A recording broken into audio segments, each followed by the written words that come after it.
හැමෝම හොඳින් සතුටින් පරිස්සමෙන් ඇති කියලා හිතනවා. අදත් මං ආවා අලුත් වීඩියෝ එකකින්.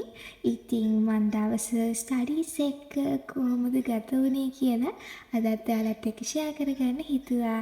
ඉතින් එහෙනම් අපි වැඩි කතා නැතුව යමු වීඩියෝ එකට. මම මේ මාසේ ඉඳන් ඉදිරි මාස දෙකම ගත කරන්නේ වෙනම ස්ටඩි ප්ලෑන් එකකට. ඉතින් මේක මට දාගත්තු චැලෙන්ජ් එකක්. මම බලමු අද දවස මම ප්‍රොඩක්ටිව් විදිහට ගත කරයිද කියලා.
මම ඒ පේපර් එකක් කර කර හිටියේ. ඉතින් ටයිම් තියලා කරේ. ඒ හින්දා ටයිම් එක දැන් ඉවරයි.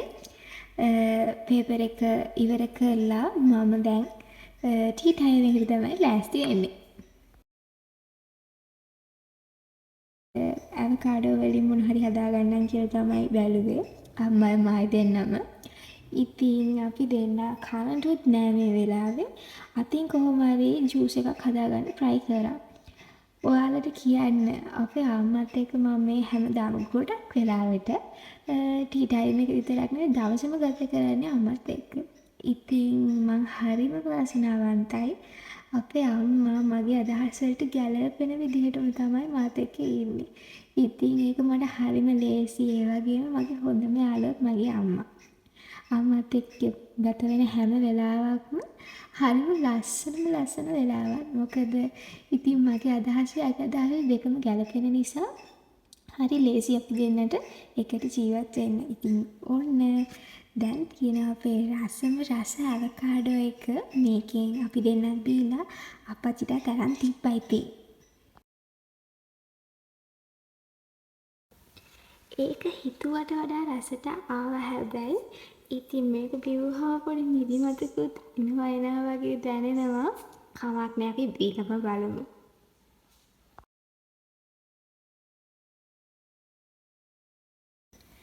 දැන් ඉතින් අය තියෙන්නේ වැඩ කරන්න. යමු අපි වැඩ කරන්න.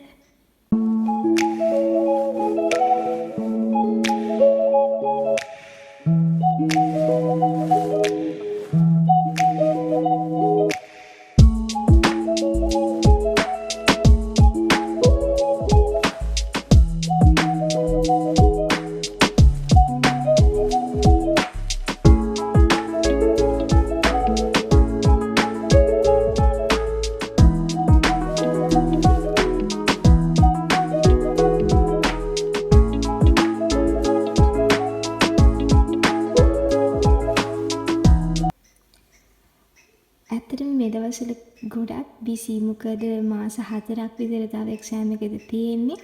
ඉතින් මේ පාර විභාගෙ ලියන හැමෝටම එහෙම ඇති. ඉතින් එක ප්‍රශ්න වලින් එක විදිහට ස්ට්‍රෙස් වෙනවා. මොකද වැඩ කරන්න ගත්තාම තියෙන වැඩ ගොඩ මතක් වෙනවා. එතකොට ඒ වෙලාවට ස්ට්‍රෙස් වෙනවා. එතකොට ගානක් හදන්න ගත්තාම ගාන වැරදෙනවා. පාඩම් කරන්න ගත්තාම කලින් පාඩම් කරපු දේවල් මතක නැහැ. ඔය වගේ ගොඩාක් ප්‍රශ්න තියෙනවා හැමෝටම පොදුවේ. ඉතින් දෙයක් වැරදුනොත් ඒ දේ වැරදෙන්නේ දැන්නේ. විභාගෙදි වැරදෙනවට වඩා දැන් වැරදිලා ඒ වැරද්ද හදාගන්න එක කොච්චර හොඳද. ඉතින් ඒ නිසා ඒ දේවල් ගැන බොරුවට කලබල වෙන්නවත් ස්ට්‍රෙස් වෙන්නවත් එපා. මොකද අපි හැමෝටම මේ තියෙන කාලෙන් හොඳටම උපරිම ප්‍රයෝජන ගන්න පුළුවන්. හරියටම හරියන ස්ටඩි ප්ලෑන් එකක් හදාගෙන ටිකටම වැඩ කරන් යන්න. ඔයාට ඔයාගේ ප්‍රෝග්‍රස් එක ඇත්තටම හරියටම වැඩ කරොත් දැනේ.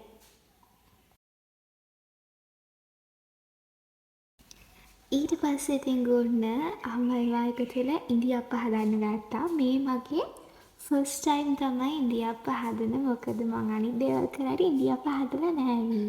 පිටි අනවලා මෝල් එකක් එහෙම හදලා. හැබැයි මේ වැඩේ හිතුවට වඩා ලේසි වුණා. ඊට පස්සේ ඔන්න ඔය විදිහට ඉඳිආප්ප තාටු ටික තියලා ඒකේ තෙල් ගහන්නත් ඕනේ. මොකද මේ ස්ටීම් කරාට පස්සේ ගලවනකොට ටිකක් කැඩෙන්න බලන්න. ඒ හින්දා ඒකේ තෙල් ගාලා ඒ ටික ලස්සනට හදලා ස්ටීමර් එකේ තඹ ගන්න ඕනේ.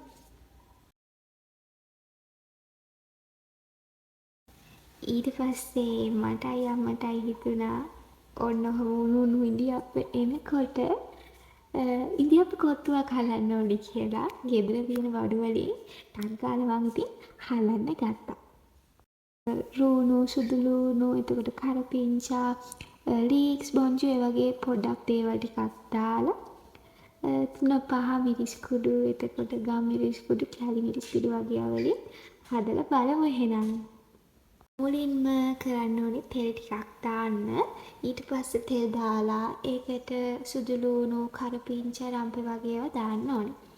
ඒව හොඳට රත්තරන් පාට වෙනකම් දැදෙන්න දීලා ලූණු, බොන්චි, ලීක්ස් වගේ ඔයාලා එකතු කරගත්ත ඒවලු ටික දාලා ටෙම්පරාදු කරගන්න.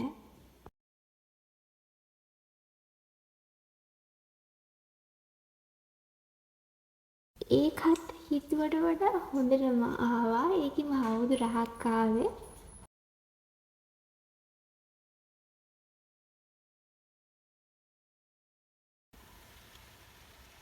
ඊට පස්සේ ඉතින් ඔන්න දැන් මගේ බයෝ සෙෂන් එක මේ වෙලාවේ පටන් ගන්නෙ.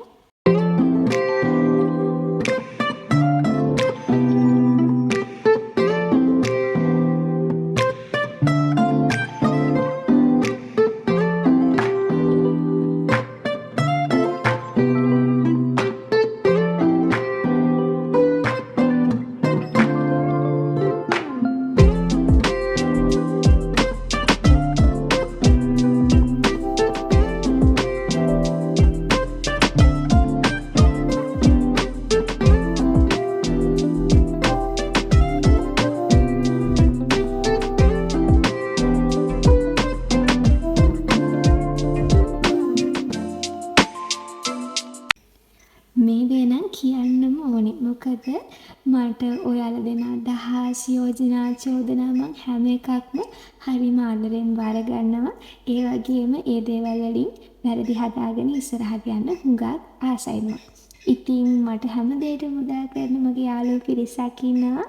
ඒ වගේම මාත් එක්ක එකතු වෙලා ඉන්න ඔයාලා හැමෝටම ගොඩාක් ස්තුතියි. ඉතින් හැම වීඩියෝ එකකින්ම ඔයාලට මොන හරි දෙයක් ගන්න පුළුවන් නම් ඒක තමයි මගේ සතුට.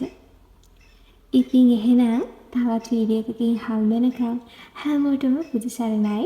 මම සෙනී.